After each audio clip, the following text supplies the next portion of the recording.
So welcome everyone to another episode for A County for Old Cars, and today is probably the highlight of my calendar in the classic car year, which is the annual Ipswich to Felixstowe run in support of the Ipswich Transport Museum.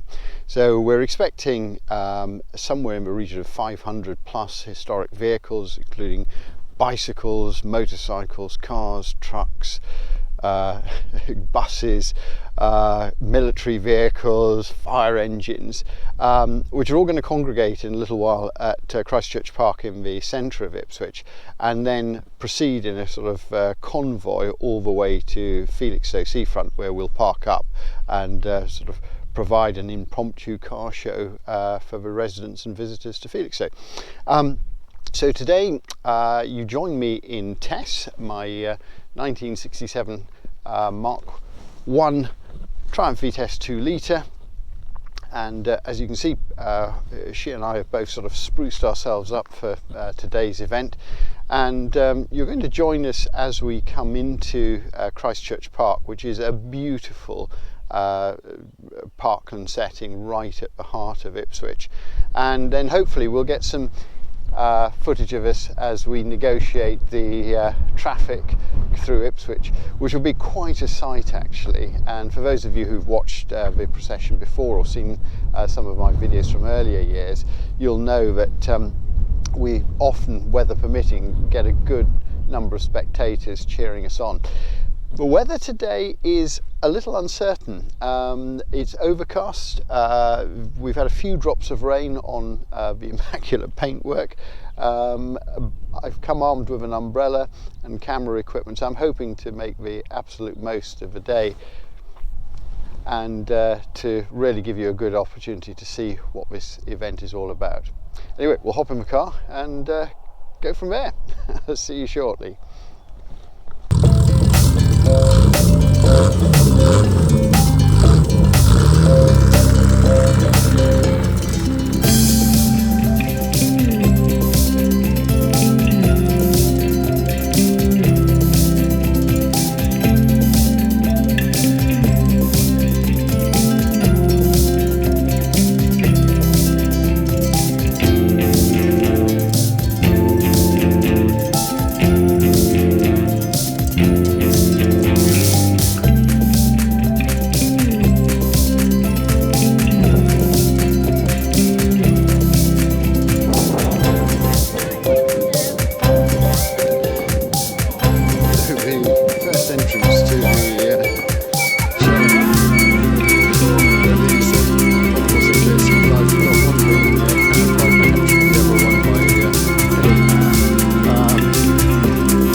So a car that we've seen on this channel before, a very late, I think possibly run-out model MGB GT from about 1980. Next to that we've got this wonderful Mark III Escort. This is well, it's a gear model, possibly a 1.6, beautiful example actually, and keeping that company, a car which just rolled in a minute ago, which is the Mark II Ford Zodiac, this wonderful duotone paintwork and 6-cylinder engine. We'll just take a little sort of wander up. For fast Ford fans, great Mark I Ford Capri in what looks like a sort of fly yellow shade. I'm not sure if that was ever a Ford colour, but it certainly suits the car. We've got what I think is MG Midget. Always get these confused with the Austin Healey Sprites. MGB Roadster in this sort of lovely pale blue, and then a rarity MGC GT. This is the 6-cylinder model. Beautiful wire wheels with this car, and next to it we've got a Jaguar S-Type this beautiful colour scheme, just all over white. One of my favourite Farinas, the Morris Oxford, which we followed in. Again, really rare car. Vauxhall Victor. I can never remember what the lettering is, whether these are FBs or FEs. Let's have a look. There's a note on this. FE, yeah. Very, very smart design, actually.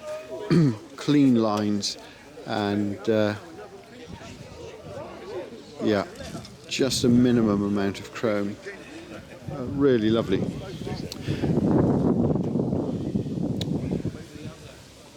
Nice little MG, one that you might recognise. So Tess has got the roof up today.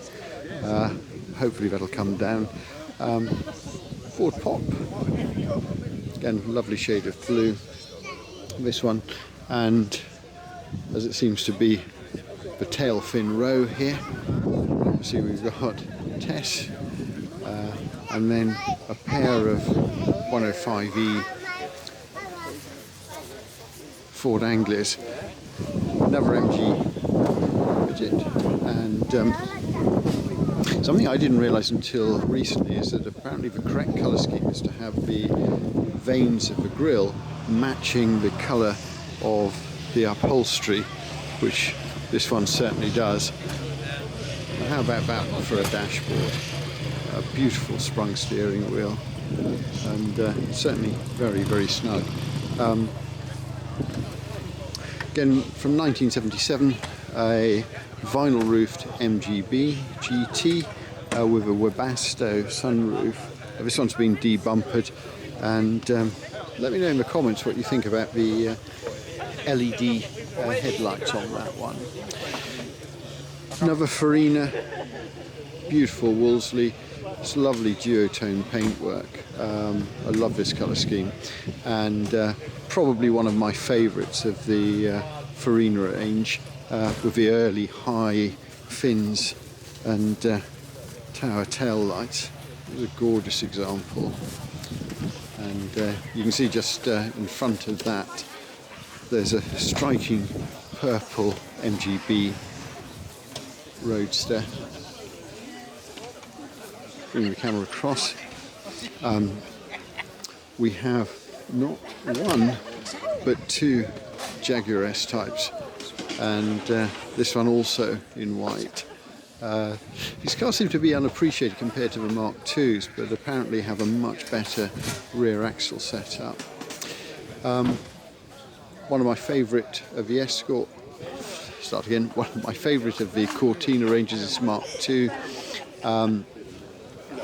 Beautiful green colour. I think we've seen this one at Friston actually. This is absolutely immaculate, the 1600E. Not sure if you can see into the cockpit there, but you have the extra array of instruments on the top of the dashboard. And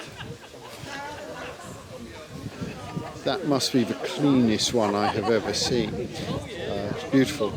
And the sort of main difference actually, or noticeable difference, between the Mark II and the S-Type Jaguar is of course the size of the rear boot and tail. Thanks a lot. Wonderful Mark I Cosworth engined Escort. Great shade, sort of fire engine red. And next set a very pretty Herald 1200 with classic colour scheme. So this is called Tilly. This one, I rather like Tilly. Very pretty colour scheme, a white stripe. And behind her we have another earlier car from about 1965, which again is a 1200 Herald. And I'm always trying to remember, this is sort of, I want to say it's cactus over olive green, but that's not right. Someone will tell me in the comments exactly what the colour scheme is, but this is absolutely lovely and looks very original too. Mark II Golf, and this is GTI. These were really common 20, 30 years ago have virtually disappeared, really. But if Volkswagens are your thing, then you can have a look at this one, which was being promoted, I think, on social media by radio personality Mark Murphy. This just looks like more fun than it should be. But great colour scheme. And next to that, probably one of the cars I'd really like to take home, which is this Lotus Cortina. I'll correct myself. Cortina Lotus in this case, because this is the Mark II. And just beautifully clean lines. Wonderful, immaculate paintwork. Quintessentially English family car, Austin 1100, famous with the Isagonis engineering, hydroelastic suspension. People say supremely comfortable.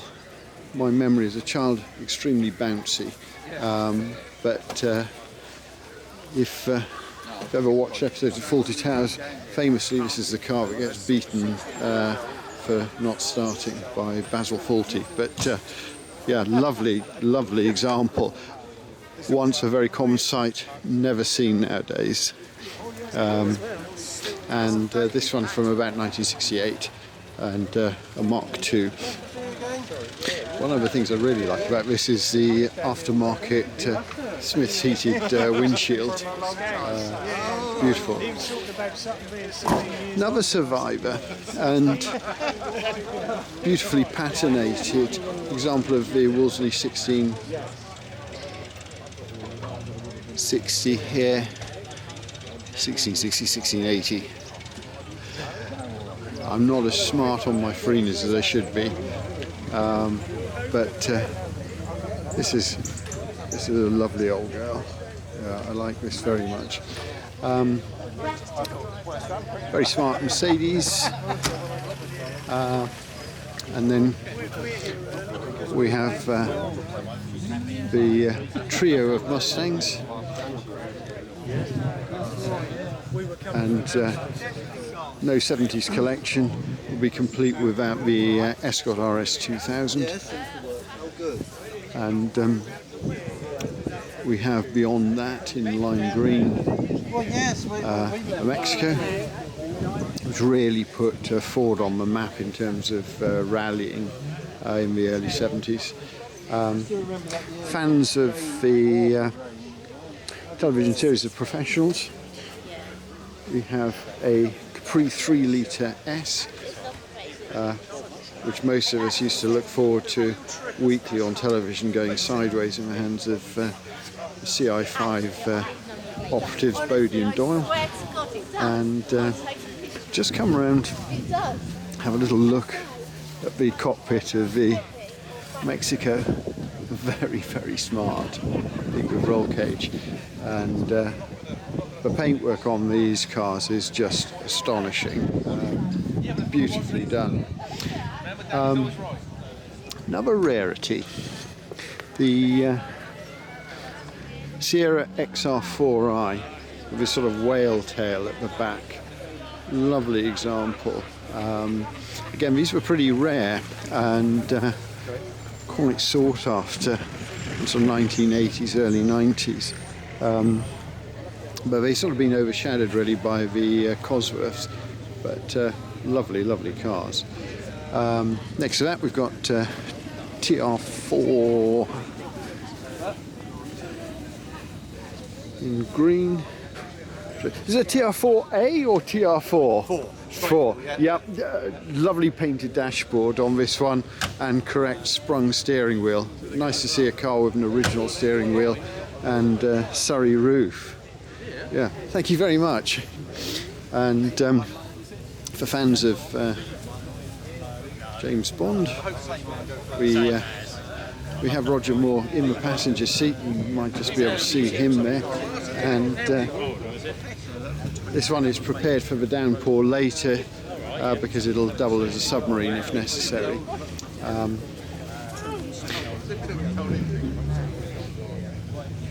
I don't think I've ever been able to see into the back of one of these cars before, but you can now see the engine cover, and we'll have a little look at the photographs of the car in question performing its underwater stunts. This is a great, beautiful, clean example, styled by Giugiaro,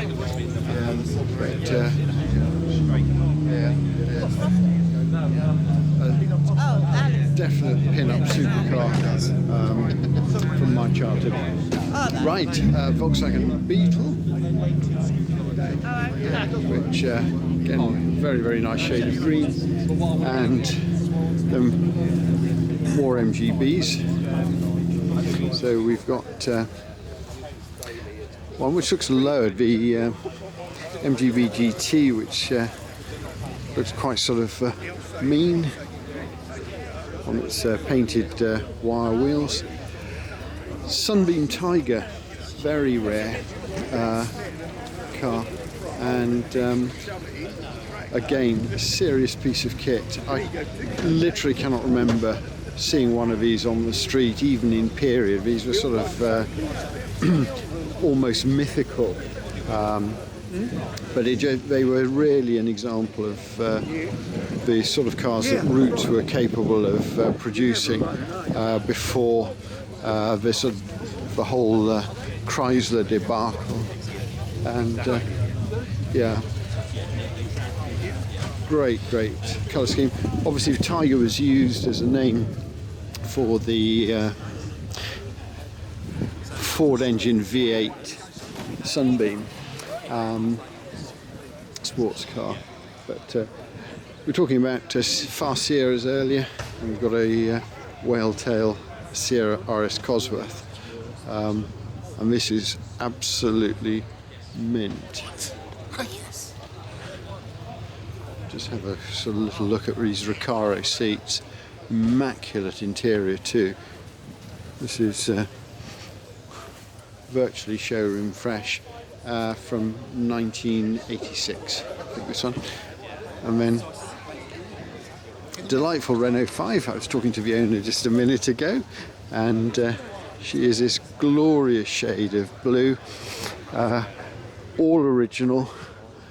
Survivor car from about 1984, and I suppose the question is, when did you last see one of these? Just simply lovely. Next to that, of course, I have to mention one of Michelotti's finest designs, which is the Triumph Stag.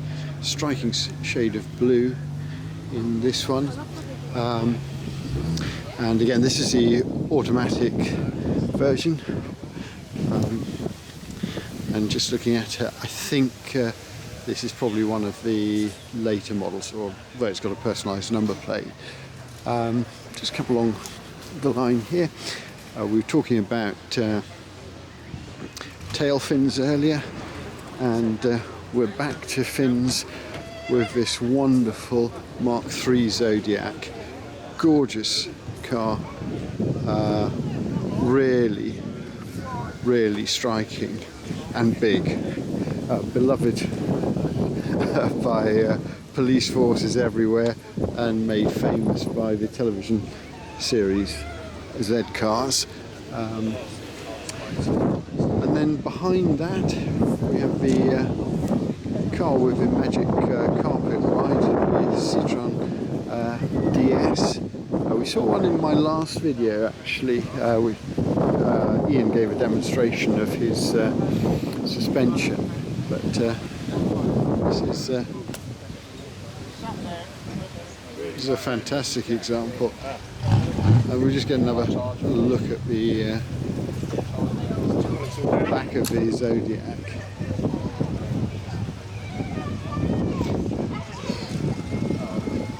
Wonderful BMW. Just here, we'll have a look at this beautiful shark nose. And I'm sorry to say that I think this is a CL, but my knowledge of BMWs from this era is not as good as it ought to be.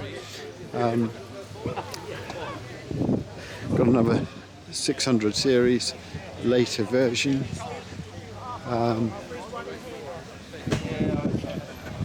Very smart. 1967 Volkswagen Beetle with again fabric sunroof. This is beautifully preserved inside, absolutely gorgeous. And then a Nissan 300ZX. So interestingly, this is a car apparently from Australia. Fantastic, a little bit patinated, but in great condition. Another very pretty Morris Oxford here, and in front of the Morris Oxford, if I bring the camera around, we have its stablemate, which is the Austin Cambridge, and this is immaculate. I love the fact that it has this sunshade over the top, but great colour scheme.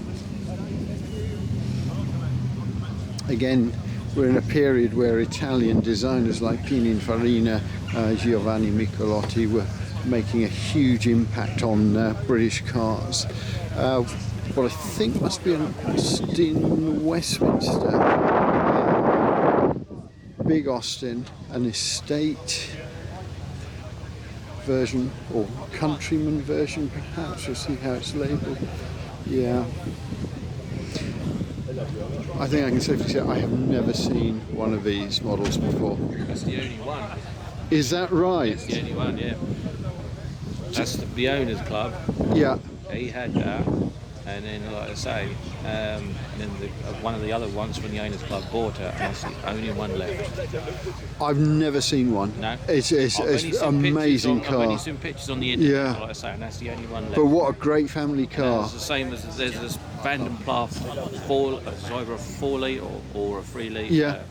And that's the, and then that's the only one. I suppose they just ended up on the banger racing tracks. Yeah, I know. Yeah. That's beautiful, absolutely nice to see beautiful. Actually in the flesh on the road. Yeah, it really is. I mean, such a rare thing. Yeah. And that's beautiful. So, are you part of the club yourself? No. I just like classic cars. I just come down there. I come here every year to have a look. Yeah. So you must know quite a lot of them because they turn up the same. I go to the one on Trimley as well. He's got retros up there. Yeah. My stepmom, he's got an Austin 3 litre. Oh right. Okay. Yeah. Also very rare now. Yes. Yeah.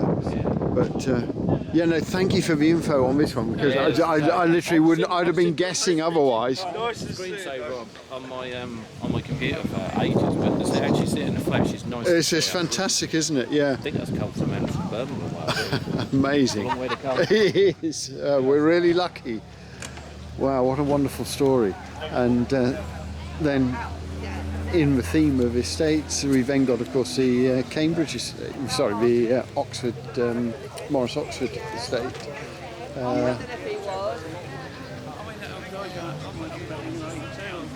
And that is just stunning. What a pair. Fantastic. Back to roots and Hillman Supermix. And what a gorgeous car that is.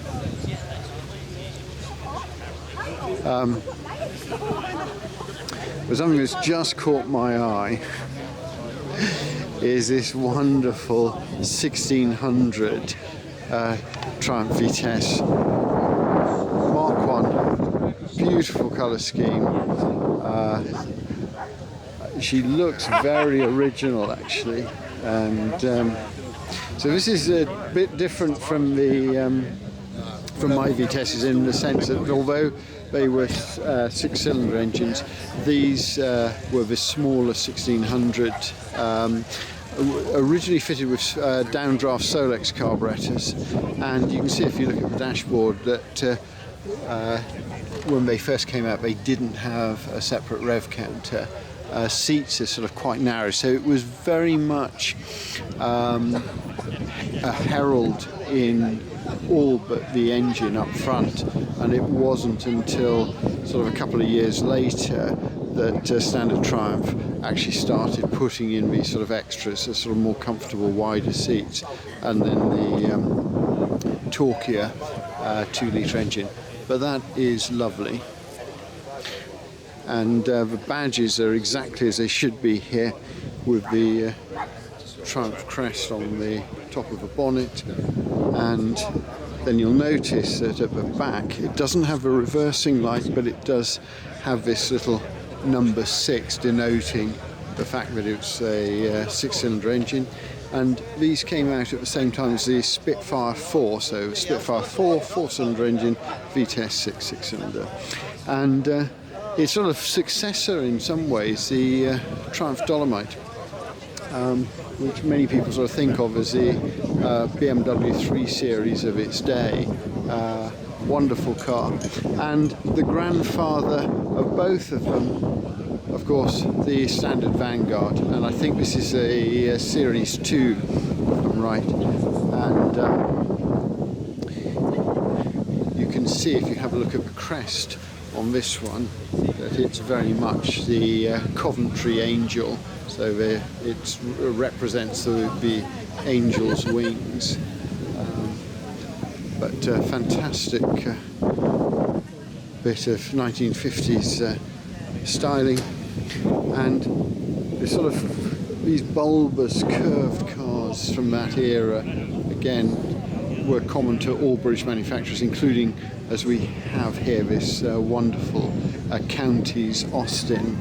So I'm not sure whether this is a Devon or a Somerset. We'll have a look and see, but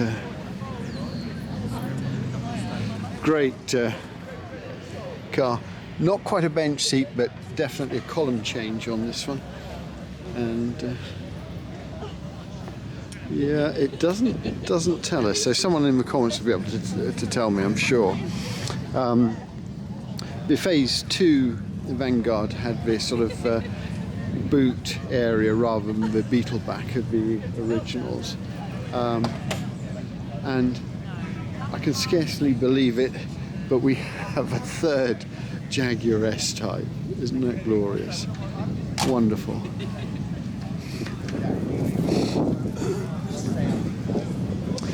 I don't know what the collective is for Triumph Stags, but here they all are. So maybe it should be a Rumble, these wonderful V8s we see in here.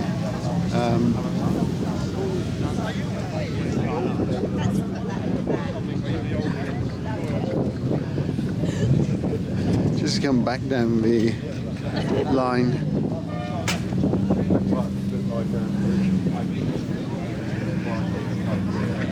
Just a remark on my friend John's beautiful 1967 Triumph 2000 saloon.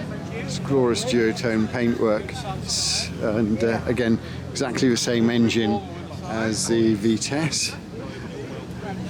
Just give John a quick wave, and yeah, fantastic.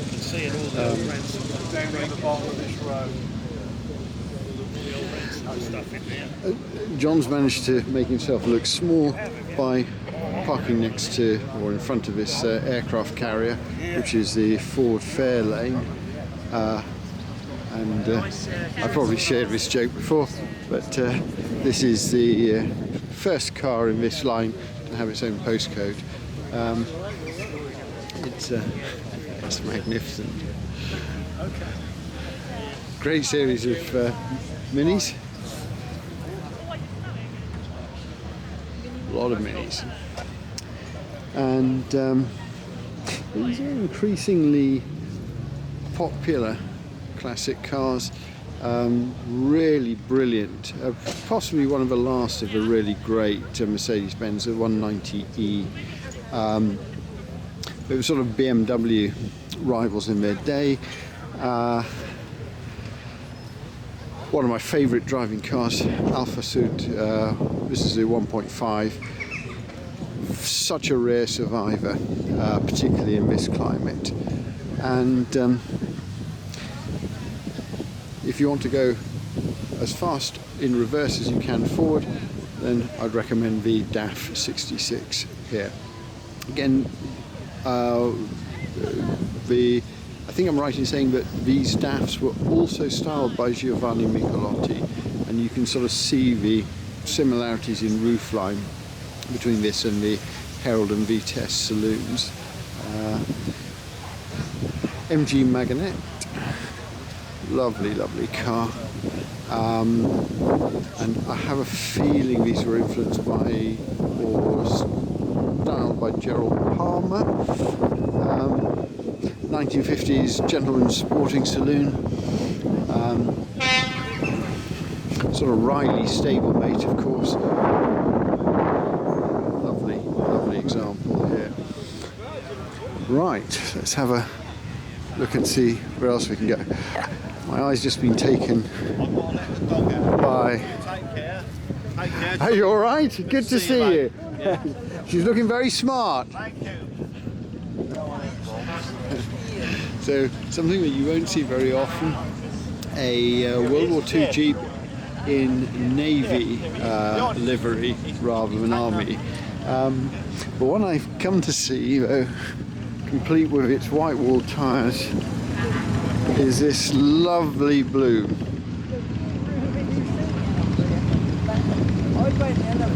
Triumph Vitesse, which is a Mark II. So you can see from the rear boot trim, it's a bit like Bess. Great colour scheme. I love the Rostyle wheel trims. I much prefer these, I have to say, to the Minolites that Bess wears, and original and correct spun steering wheel. Is it a Corvette or is it a Spitfire Mark III? Wonderful car, which has obviously done a lot of touring. Great colour scheme. Absolutely love this. And yeah, she is absolutely fantastic. She's sort of sucking in the fumes from the fuel-injected TR6, which in turn is sitting right behind the Spitfire Mark II. And you'll notice we were talking about the Triumph Vitesse 6, and this one clearly says Spitfire 4 on the... I need to get out of the way, I think. So, and in front of that we've got with the Surrey top lifted. It's wonderful.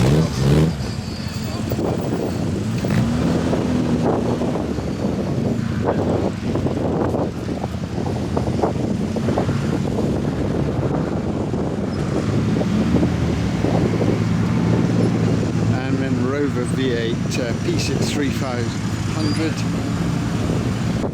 Porsche 914.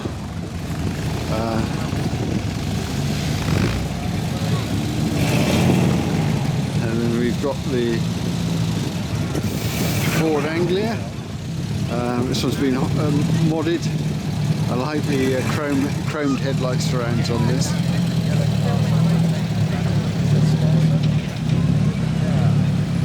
Followed by an earlier iteration of the Anglia, and then very nice Mark II. I think this is again another 1600E. Yeah, very nice.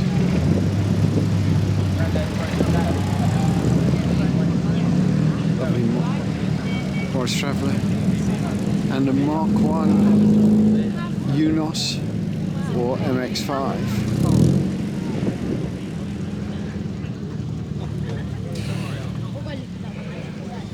Great series Land Rover. Yeah, this one's just been renovated from the look of it. It is absolutely immaculate. So this is the 2A. Short wheelbase. Another Farina here. This is the Wolseley, and I don't think I've ever seen this colour scheme on a Farina before. Just wonderful. Let's have a little look at the interior. Yes. It's fantastic.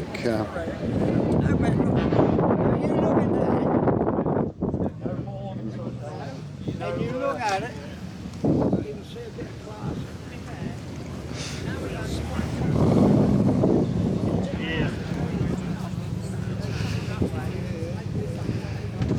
Again, back to roots, and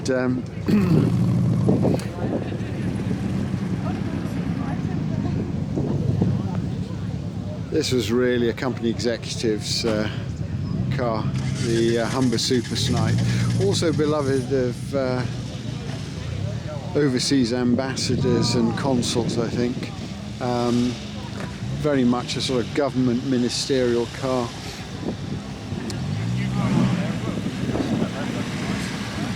Big vehicle. Just have to let the Alfa Romeo come through. This is a Giulia.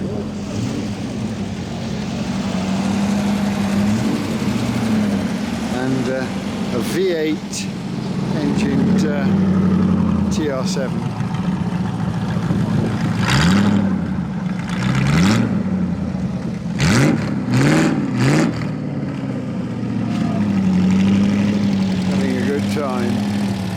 One of my favourite Rovers, the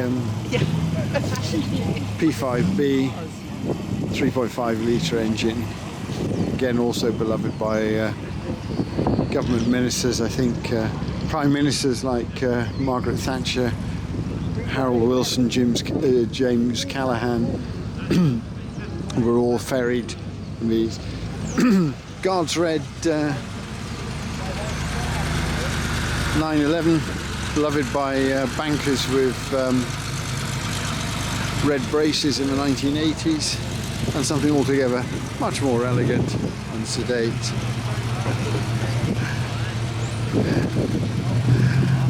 Which is the Star Sapphire Armstrong Siddeley.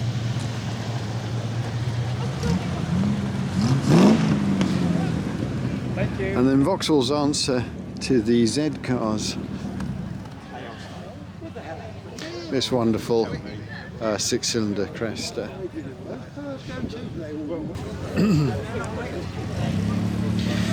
Car made famous by Eric Carlson. V4 Saab.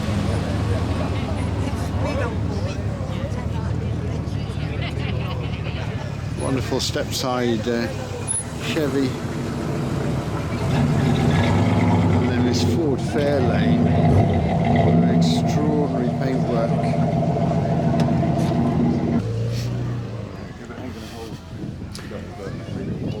Get another bit of a rarity, which is this Nash Metropolitan.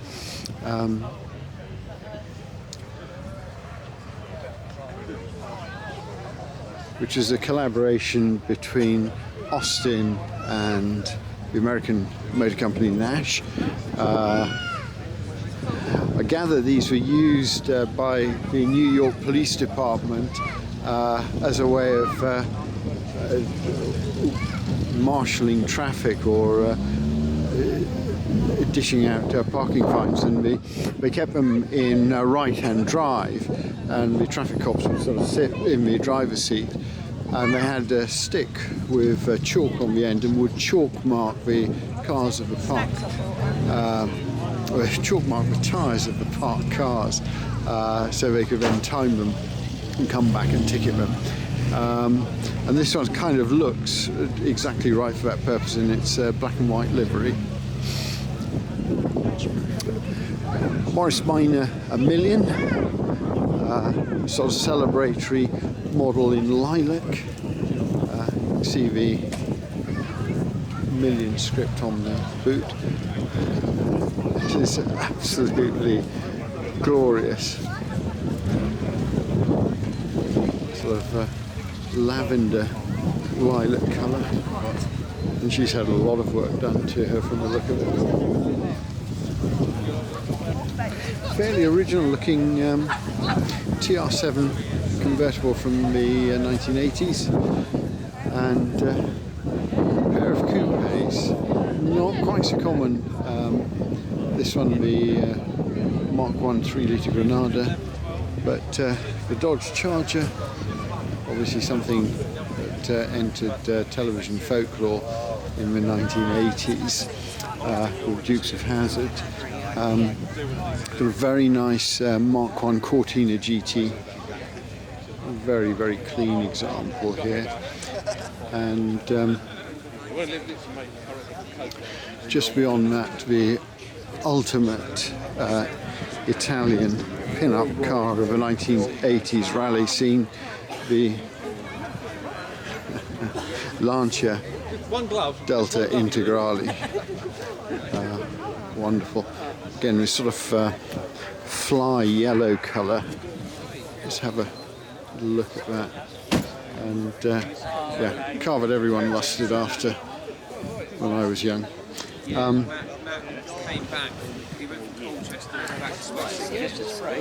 For the Japanese car lovers, it's wonderful Celica Supra. It is a hell of a difficult game, and incongruously sitting in front of the XK120 Jaguar.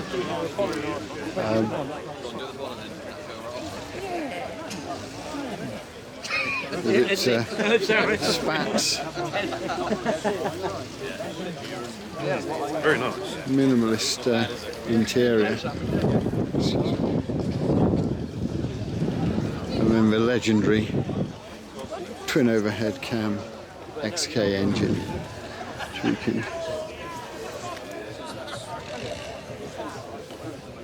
can see here. These enormous carburetors.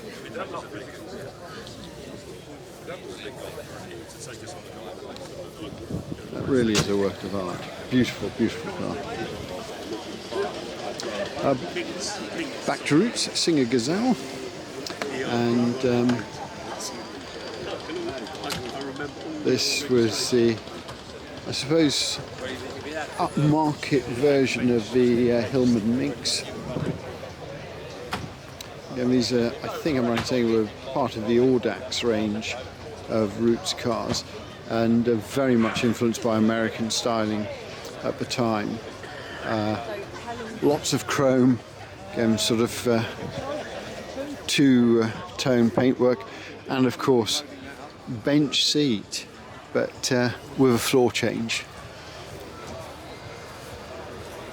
So really something very, very special.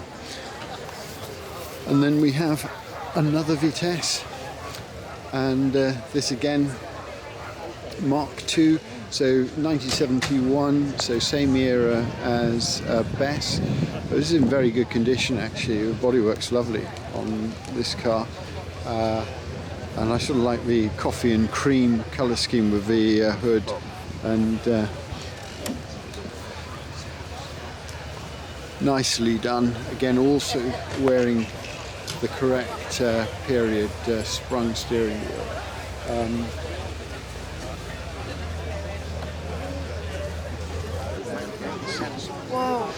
And then Ford Thames, the 105E Anglia. I might have been once. Van version. No, that's Scotch. Daimler.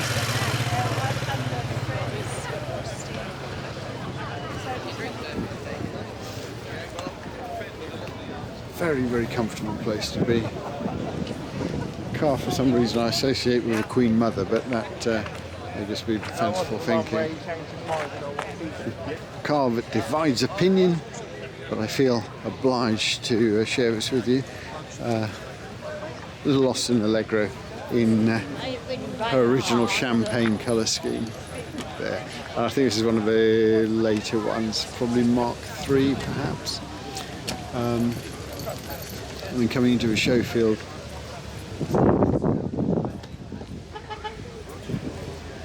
we've got got this wonderful Mercedes. The sun's out. Sorry. No, you're all right. You're fine. Thank you. Followed by the E-Type 2+2.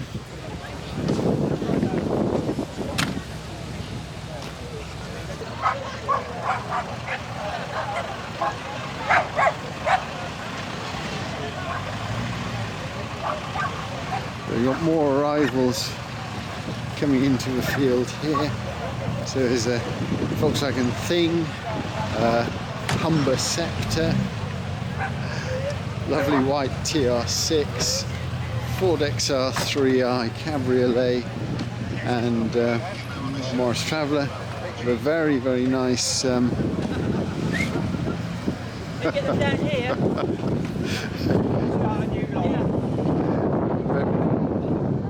Very nice Herald 1300. Send the mini down. Morning! How are you? All right? Looking very smart, Peter. You obviously finished painting the porch early. Hello, you're right. On the YouTube. Thank you. There's my friend Peter in his 1360.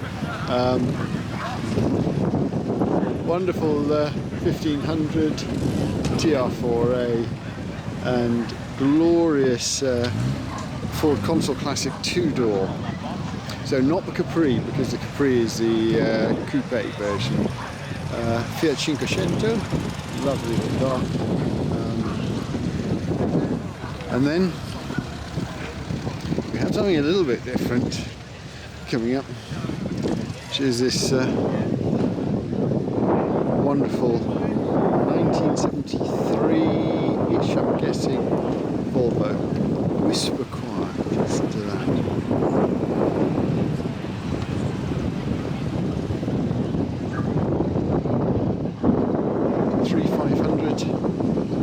Rover.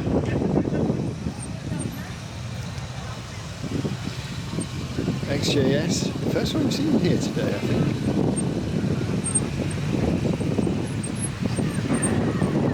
One of the last Capris, I think.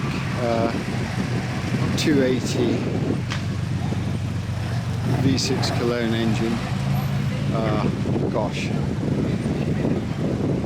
wonderful cloverleaf. Little Alpha. Beautiful, beautiful car. Beautiful Mark II Ford Zodiac, and equally lovely Mark I Ford Capri. Very, very rare Talbot Horizon. The sort of the last remnants of the Roots group. Sort of very last of the Viva A series cars, which continued as the Bedford van. A Jowett Javelin with a flat 4 engine, very, very advanced for its time. And Queen Mary rolling in here, this beautiful Bentley. First thing you notice is a collection of double-decker buses, including this wonderful open-topped bus. Perfect if you want a tour of Ipswich and the sights of Suffolk. Something more akin to a sort of a day out at the seaside, a Mully's motorway shower bang. And we'll have to get round to the front to have a look at this one, because I have not seen this vehicle before. I've seen a lot of the buses before, but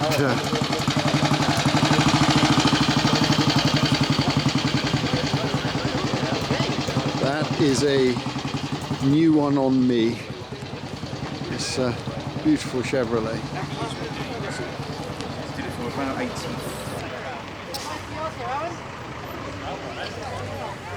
And Don't forget a tractor, darling. another American police car, complete with battering rams. Perfect for getting rid of the middle lane hoggers on the M1.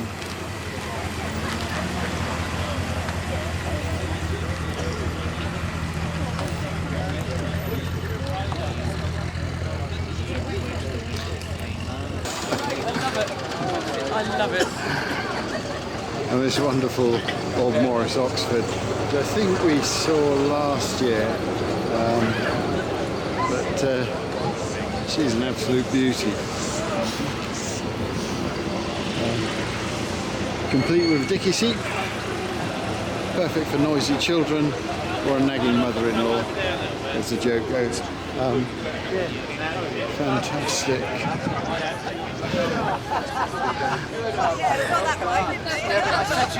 Lovely Wolseley 1550, very similar in style to the MG Magnet that we saw earlier. Again, sort of four-wheel drive vehicles from Willis Jeep, early series Land Rovers.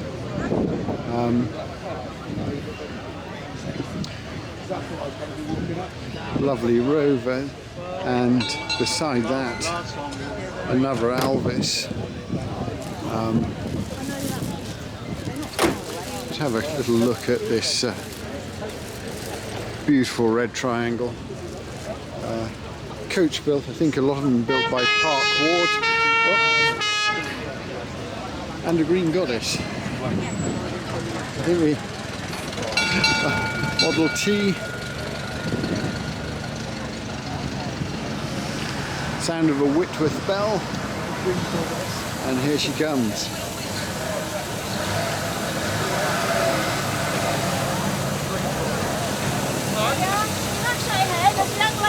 These auxiliary fire engines were designed really to respond to an emergency like a nuclear war.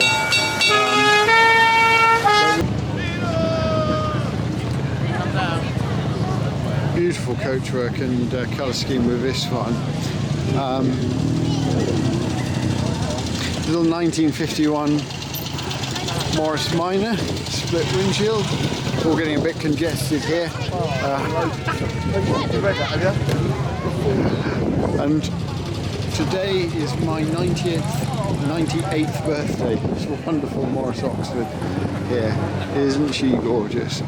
It's wonderful phaeton.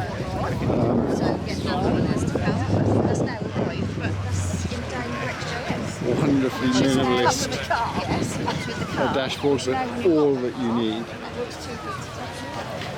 Rolls-Royce has just whispered its way into the ground. And here we have an early Austin.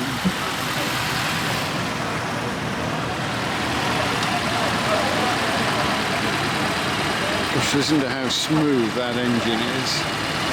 Literally like a sewing machine. Fantastic. Morris 8. From, I guess, about 1936 or so.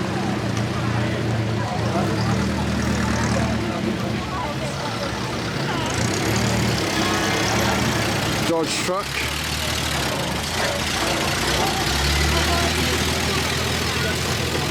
'35 Rover 10. This is the P1. I didn't know that, but I was able to read the sign in the windshield. Again, Wolseley 680, sort of very much based on the Morris Oxford, sort of slightly overblown Isigonis styled Morris Minor at the time, so the sort of extra long bonnet for the six-cylinder engine. Frog-eyed Sprite, she's delightful. This wonderful early low-light Morris Minor. One of Coventry's finest. An early 1930s Hillman, wide running boards. Little Austin A30, very, very cute. And of course, it's sort of forerunner in a way. Collection, there's two little Austin 7s. Very early one at the back here. It's called Tess. from 1925. Wow. Gorgeous. Wonderful Jensen.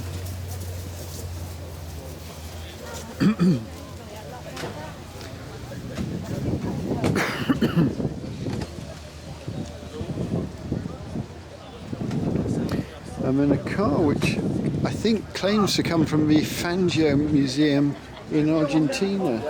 Looking at it, which is this fantastic Buick with wooden spokes. Great big sort of girder-like chassis.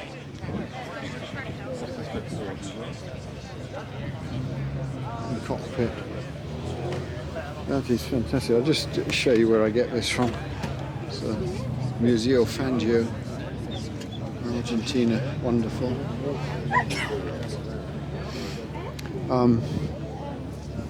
You've heard of Trans Am and Screaming Chickens on the hood. We've got one in 3D sitting on the radiator here of this hot rod, which apparently was a Daimler Conquest at one time. A fantastic engine.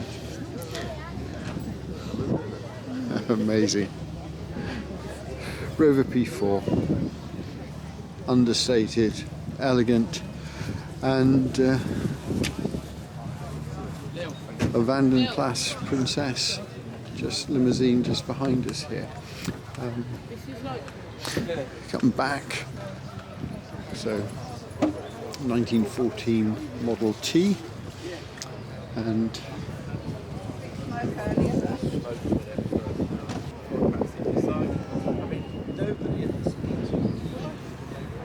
which is a very rare car for this country, the Studebaker Commander.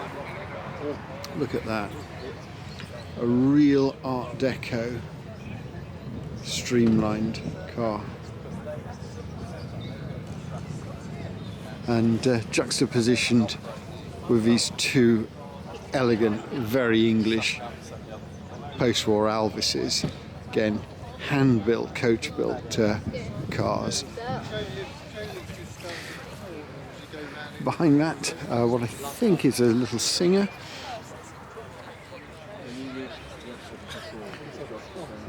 An alternative to the MG TCs. Very, very pretty, with an Austin 7 behind. Again, we've got these little sort of MGs. These are BVTs, TDs, I'm guessing. Let's have a look, see if it says. Oh, which it doesn't.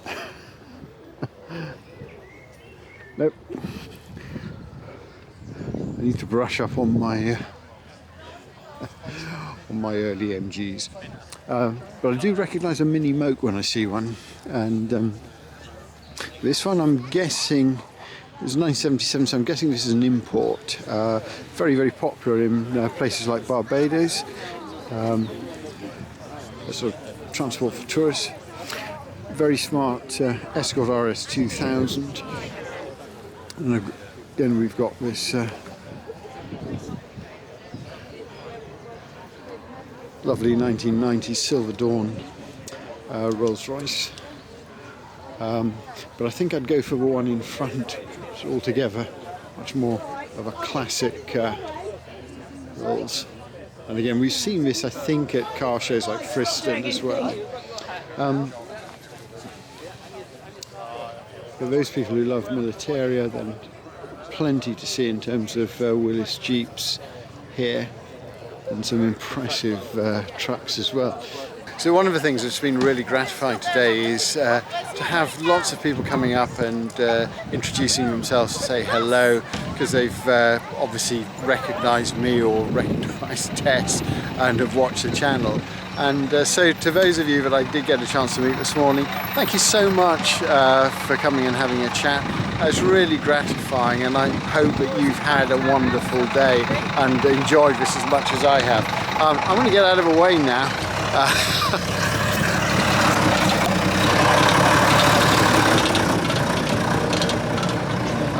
Yeah, getting run over by a double-decker London bus was not on my agenda this morning when I got up. But, there you go.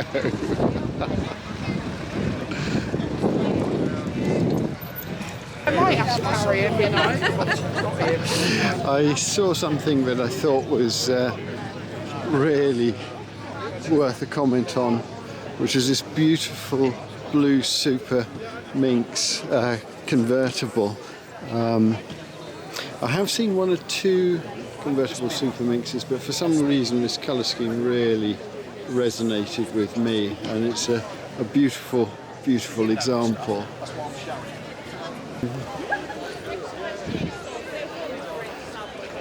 So this is the GT 1300 Junior, immaculate, wonderful interior on this car, absolutely classic, so small and beautiful styling and bodywork. I mean, it could only be an Italian car, but a car that's very much an English car but Italian designed. This fantastic four-wheel drive, so Ferguson four-wheel, hence FF, Jensen Interceptor, and really in many ways a rival to Aston Martin, but never had the same sort of kudos, and I often wonder whether this is because it didn't have the advantage of the Bond franchise that Aston Martin did, but I think Jensen and Bristol are among my sort of favourite hand-built cars from the sort of 60s and 70s. Beautiful.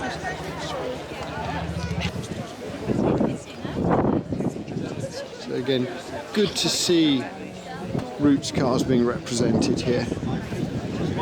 And these were such cars of quality in their day, and sort of seeing the interior. Sorry, sir.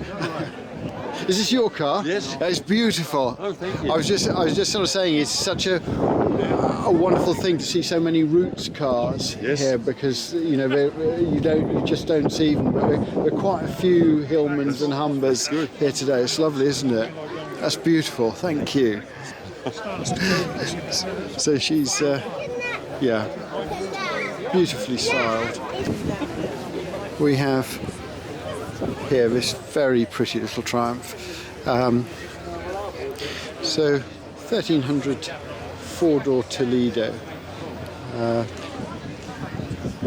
and this was a sort of successor to the front-wheel drive 1300, again with the sort of cut-off tail, very much identifying it with the sort of the Triumph look at that time, with bigger cylinders like the 2000.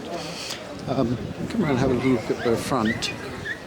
Yeah, but you can see a sort of wooden dashboard, very comfortable seats.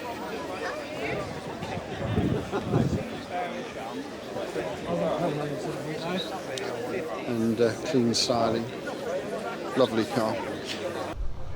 So we're back in the car. The sky has turned blue, and rain clouds are actually behind us at the moment. So what I'm planning to do is to risk it with the top down. We're due to start engines in about 5 minutes, and hopefully we'll have a reasonably dry journey to Felixstowe. But if not, well, we'll just get wet, and you'll have the joy of watching me bail Tess out as she slowly fills with water.